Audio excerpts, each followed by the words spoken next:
BNP মহাসচিব মির্জা ফখরুল ইসলাম বলেছেন, গণতন্ত্রের জন্য যুদ্ধ শেষ, এখন ঐক্যবদ্ধ হয়ে দেশকে এগিয়ে নিতে হবে।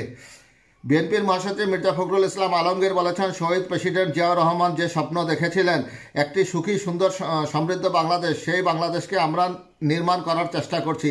আমরা একটি যুদ্ধে ছিলাম, সেই গণতান্ত্রিক যুদ্ধ শেষ হয়ে গেছে গত 5ই আগস্ট।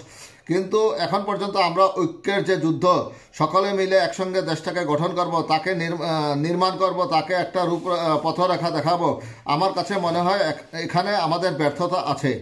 আজ শুক্রবার সকালে দিনাজপুর সরকারি কলেজের অর্থনীতি বিভাগের 50 বছর পূর্তি উপলক্ষে সুবর্ণ জয়ন্তী উৎসব ও গুণীজন সংবর্ধনা উপলক্ষে কলেজ মাঠে আয়োজিত অনুষ্ঠানে প্রধান অতিথির বক্তব্যে মির্জা ফখরুল ইসলাম এসব কথা বলেন। বিএনপির মহাসচিব বলেন, আজকে সুযোগ সৃষ্টি হয়েছে, আমাদের ছেলেরা জীবন দিয়েছে, আমাদের রাজনৈতিক কর্মীরা দীর্ঘদিন অমানবিক নির্যাতন সহ্য করেছে। 7 থেকে 800 রাজনৈতিক নেতাকর্মীকে গুম করা হয়েছে, 60 লাখেরও অধিক নেতাকর্মীর বিরুদ্ধে মিথ্যা মামলা দেওয়া হয়েছে, হাজার হাজার নেতাকর্মীকে বিনা বিচারে হত্যা করা হয়েছে। এই অবস্থায় আমরা পার হয়েছি, একটা নতুন সম্ভাবনা দেখা দিয়েছে, কিন্তু কেন জানি না আমরা সেই সংকীর্ণতার ঊর্ধ্বে উঠতে পারছি না। আমি সংশ্লিষ্ট সকলের কাছে এই আবেদন জানাবো যে আমরা এই সংকীর্ণতার ঊর্ধ্বে উঠে দাঁড়াই, সকলে মিলে আমরা একটি সুস্পষ্ট সুন্দর পথ নির্ধারণ করি, যে স্বপ্ন আমরা দেখেছিলাম সেই স্বপ্নকে আমরা বাস্তবায়ন করি।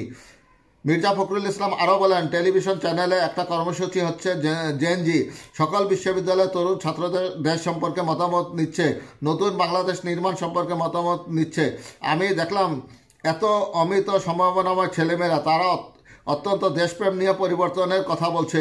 অনেকে আমাকে অভিভূত করেছে, তারা সত্যিকার অর্থে বাংলাদেশ নির্মাণ করার একটি পথ তারা দেখাতে পারবে। এই জায়গাগুলো আমাদের ধরতে হবে, নেতিবাচক চিন্তা করলে হবে না, আমাদের পরস্পরকে সহনশীলতার মধ্য দিয়ে যেতে হবে, সম্মান করতে হবে। আমি যে রাজনৈতিক চিন্তাই করি না কেন, দেশপ্রেম যদি আমার থাকে, দেশের প্রতি ভালোবাসা থাকে, তাহলে আমরা নিশ্চয়ই জয়লাভ করব। সেই সুযোগের সদ্ব্যবহার আমাদেরকে করতে হবে। ফখরুল ইসলাম আলমগীর বলেন, আওয়ামী লীগ গণতন্ত্রকে হত্যা করেছে, দেশের সমস্ত সম্পদ লুণ্ঠন করে প্রতি বছর $16 বিলিয়ন পাচার করেছে। সেই হিসেবে গত 15 বছরে $240 বিলিয়নের উপর ডলার বিদেশে পাচার করা হয়েছে। বিগত 15টি বছর দেশের মানুষ ভোট দিতে পারেনি। দিনাজপুর সরকারি কলেজের অর্থনীতি বিভাগের বিভাগীয় প্রধান জাহেদা পারভিনের সভাপতিত্বে অনুষ্ঠানে বক্তব্য দেন আরও অনেকে।